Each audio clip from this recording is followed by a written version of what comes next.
সোনারং তরুছায়ার আলীজাকের চত্বর থেকে কথা বলছি। এখন চলছে মহান স্বাধীনতার মাস মার্চ। আমরা এই মার্চ মাস ব্যাপী বৃক্ষরোপণ প্রেমী শিক্ষার্থীদের গাছের চারা উপহার দিয়ে আসছি। আমরা মহান স্বাধীনতার যুদ্ধে যারা অংশগ্রহণ করেছেন, শহীদ মুক্তিযোদ্ধা, জীবিত মুক্তিযোদ্ধা এবং প্রত্যক্ষ ও পরোক্ষভাবে অংশগ্রহণকারীদের উৎসর্গ করে পুরো মাস ধরেই গাছের চারা উপহার দিয়ে এসেছি। আজকে যেই গাছের চারাগুলো ওদেরকে আমরা উপহার দিয়েছি তা সমাজসেবী ব্যাংকার খোরশেদ আলম ভাইয়ের সৌজন্যে।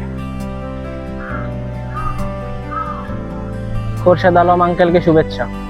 প্রিয় শুভানুধ্যায়ী সমাজসেবী খোরশেদ আলম ভাই, আপনার আরও সাফল্যময় সুস্থ জীবন কামনা করছি। ধন্যবাদ সবাইকে।